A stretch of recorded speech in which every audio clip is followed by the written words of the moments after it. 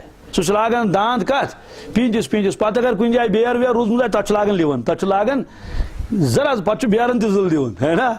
تو وہ کیا کرتا ہے، وہ زمین کے اندرونی حصے کو باہر کرتا ہے اور اندر سے باہر، باہر سے اندر یوں کرتا رہتا ہے۔ پتہ تک پھڑراون تہ، پتہ تک بیاکھ پھر دیون، پتہ بیان پھر دیون، تو کوئی چیز وہاں چھپی ہوئی نہیں رہتی ہے۔ اور اگر اس میں کنکر ہے تو اس کو نکال دیتا ہے، اگر اس میں اور کوئی لکڑی وغیرہ ہے تو اس کو کیا کرتا ہے، نکال دیتا ہے، اس کو قابل بناتا ہے تاکہ اب اس میں کیا کر لوں، بیج ڈالوں۔ تو یہ فرمایا، اسی لیے فلق کہتے ہیں صبح کی روشنی کو۔ کس کو؟ جی، قل اعوذ برب الفلق۔ تو یہ فرمایا۔ تو مفلحون اس کو کہتے ہیں کہ جس کے بعد ایسی کامیابی، اس کے بعد غم نہیں، اس کے بعد۔ اور ایک روایت ہے بہت عجیب، اس روایت کو سن لیجئے۔ یہ حضرت انس رضی اللہ تعالیٰ عنہ روایت فرماتے ہیں، رسول اللہ صلی اللہ علیہ وسلم نے فرمایا، قیامت کے دن دوزخیوں میں سے ایک لایا جائے گا جو دنیا میں بہت ہی زبردست آرام اور راحت میں تھا، بڑے نعمتوں میں پلا تھا۔ کاشر پٹ زاں اسن کل دو تہ کورمت کی کر فرعونس کل دو تہ کورن زاں، اس شخص کو لایا جائے گا، نعمتوں میں رہا، کبھی بھوک نہیں، پیاس نہیں، تنگی نہیں، پریشانی نہیں، دکھ درد نہیں، کوئی غم نہیں، کوئی مصیبت نہیں۔ اس کو لایا جائے گا، فیسبغ فی النار صبغتن، بس ایک ڈبکی لگا دی جائے گی آگ میں۔ کس میں؟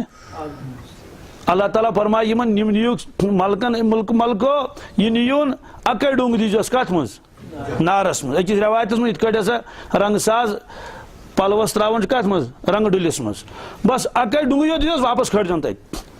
یل تر مز ڈونگ دتس کھوڑک واپس، تت کیا رتبہ کایا جہنمک نار نہ جیت اگر دنیاک نار اخ سٹی بتس پتہ چھ رٮ۪تہٕ وادن ٹھیک گژھان، اس لیے ختم نیون کرت سورے گوس بی زندہ تھی ماز واز آس۔ ثم یقال یا ابن آدم حل رأیت خیرا قط، پھر اسے کہا جائے گا اے ابن آدم بتاؤ تم نے کبھی آرام اور راحت دیکھا ہے؟ نہیں دیکھا۔ آرام چھتا وشمت زاں کن؟ حل مر بک نعیم قط، کیا کچھ نعمت آپ نے کبھی دیکھی ہے؟ کبھی زندگی میں آرام، راحت، مزہ کچھ دیکھا ہے؟ زندگی میں زاں سے آرام وشمت۔ فیقول لا واللہ یا رب، وہ کہے گا کہ واللہ اے اللہ قسم آپ کی، کبھی میں نے یا رب میں نے کبھی بھی آرام نہیں دیکھا، آرام میں نے دیکھا نہ، مجھے معلوم نہیں آرام کس کو کہتے ہیں، راحت کس کو کہتے ہیں۔ سو ہوگا کیا؟ وہ سب بھول جائے گا، اس لیے کہ دماغ دو سوری آج کیا رتبہ کایا۔ تو جنت دنیا میں جو کچھ آرام اور راحت اس نے دیکھا تھا وہ ختم ہو جائے گا، آنن فانن، کچھ بھی یاد نہیں رہے گا، سب ختم ہو جائے گا۔ اس لیے اللہ کے نبی صلی اللہ علیہ وسلم نے فرمایا دنیا جب تک لوگ دنیا میں ہیں یہ تو مثل خواب کے ہے، الناس نیامون، لوگ سو رہے ہیں۔ فرمایا کہ وَإِذَا مَاتُوا اسْتَيْقَظُوا، جب یہ مر جائیں گے تو تب بیدار ہو جائیں گے، حقیقت سامنے آ جائے گی۔ اس کی تفصیل نہیں بتانی، بہرحال یہ ہے۔ تو اس شخص کو لایا جائے گا تو وہ کہے گا میں نے آرام و راحت کی کوئی چیز دنیا میں نہیں دیکھی۔ وَيُؤْتَىٰ بِأَشَدِّ النَّاسِ بُؤْسًا، اور لایا جائے گا اس کے بعد اس شخص کو جس نے دنیا میں بہت تنگی دیکھی تھی، من اہل الجنہ، لیکن ہوگا وہ جنتی۔ کیا ہوگا؟ جیسے صحابہ کرام صاف صاف نیند پٹ، ایسے شخص کو لایا جائے گا، غربت، پریشانی، بیماریاں، یہ فیسبغ سبغۃ فی الجنہ، تو جنت میں اس کو داخل کیا جائے گا۔ ڈبکی لگانے کا مطلب ہے کہ جنت میں داخل کر لیا فوراً واپس نکالا جائے گا، دروازہ اندر چونک واپس کڑک۔ فیقال له یا ابن آدم حل رأیت بؤسا قط، اے ابن آدم کیا کبھی آپ نے تنگی دیکھی دنیا میں؟ دنیا میں کیا بس کبھی تنگی آپ نے دیکھی ہے، پریشانی دیکھی ہے، مصیبت آپ نے دیکھی ہے کبھی؟ وَهَلْ مَرَّ بِكَ شِدَّةً قَطُّ، کیا کبھی تنگی بھی دیکھی آپ نے، شدت، پریشانی، بھوک، پیاس؟ فَيَقُلُ اللَّهُ وَاللَّهِ يَا رَبِّ مَا مَرَّ بِي بُؤْسٌ قَطُّ وَلَا رَأَيْتُ شِدَّةً قَطُّ، رواہ مسلم۔ اے رب قسم اللہ کی، میں نے کبھی پریشانی اور تکلیف اور مصیبت اور بھوک کبھی دیکھی ہی نہیں، میں سنو یاد ہی مشازاں تکلیف ووتمت کی نا۔ اب مجھے بتائیے، تو جو شخص جنت میں داخل کر دیا جائے گا تو وہ یہ کہے گا قسم کھا کر کہ میں نے کبھی یہ بھوک دیکھی نہیں، اس لیے فرمایا کہ یہ دنیا کی کامیابی جس کو لوگ کامیابی کہتے ہیں تو عارضی ہے۔ اسی طرح سے حضرت ابو ہریرہ رضی اللہ تعالیٰ عنہ خود روایت فرماتے ہیں، کیا ان کے ہاتھ میں ایک کپڑا تھا کتان کا کپڑا ان کے ہاتھ میں تھا، تو پھر اس کے بعد اپنی بینی مبارک صاف کر لی، ناسکرک صاف کر، پھر اپنے ساتھ کہنے لگے بخ بخ ابو ہریرہ، بخ بخ ابو ہریرہ، یمتخط ابو ہریرہ فی الکتان، کہتے ہیں کہ کتان کے کپڑے سے اپنا ناک صاف کر رہے ہو آپ اپنی ناک۔ لقد رأیتنی وانی لاخر فیما بین المنبر رسول اللہ صلی اللہ علیہ وسلم وحجرۃ عائشہ من الجوع مغشیا، فرماتے ہیں کہ قسم اللہ کی اس حجرے کے درمیان اور اس منبر کے درمیان ریاض الجنہ میں میں بھوک کی وجہ سے میں بے ہوش ہو جاتا تھا، مغشیا علیہ، میں بھوک کی وجہ سے بے ہوش ہوتا تھا، فیجیء الجائی، تو آنے والا آتا تھا، فیضع رجلہ علی عنقی، تو وہ میرے گردن کے اوپر پیر رکھتا تھا۔ پیر رکھنے کا مطلب ہی پیر نہیں رکھنا، وہ آہستہ آہستہ اس کو کیا کرتا تھا، آہستہ آہستہ آہستہ رکھتا تھا۔ کیوں؟ کہتے ہیں کہ یرا النبی الجنون، وہ خیال کرتا تھا شاید مجھے کوئی تکلیف ہے، جنون ہے، دیوانگی مرگی ہے۔ فرماتے ہیں وما بی جنون وما هو الا الجوع، قسم اللہ کی مجھے کوئی تکلیف نہیں تھی، صرف بھوک تھی۔ رواہ ترمذی، یہ روایت ترمذی شریف میں ہے۔ یعنی مطلب غربت کا یہ عالم تھا کہ حضرت ابو ہریرہ رضی اللہ تعالیٰ فرماتے ہیں مجھے کھانے کے لیے بھی پورا ملتا نہیں تھا۔ یہ صفا والے تھے، ان کو اجازت نہیں تھی کہیں جانے کی، کمانے کی، ورنہ یہ بھی کما کے لاتے، یہ ہمیشہ مسجد نبوی میں ہی رہتے تھے۔ حضرت فضالہ فرماتے ہیں، فضالہ ابن عبید رضی اللہ تعالیٰ عنہ فرماتے ہیں کہ ان رسول اللہ صلی اللہ علیہ وسلم کان اذا صلی بالناس یخر رجال من قامتہم، اللہ کے نبی صلی اللہ علیہ وسلم جب نماز پڑھاتے تھے تو نماز میں کچھ لوگ گر جاتے تھے، نماز میں کچھ لوگ فی الصلاۃ من الخساسہ، بھوک کی وجہ سے۔ یہ کون لوگ تھے؟ کہتے ہیں وہ ہم اصحاب الصفہ، یہ صفہ والے تھے۔ حتیٰ تقول الاعراب ہؤلاء المجانین او مجانون، اجنبی آدمی کہتا تھا یہ دیوانے ہیں کیا جو نماز میں گر جاتے ہیں، ان کو کوئی تکلیف ہے؟ جیسے بعض لوگوں کو تکلیف ہوتی ہے کوئی مرگی کی یا اور کسی چیز کی، اچانک وہ کیا ہو جاتے ہیں، گر جاتے ہیں۔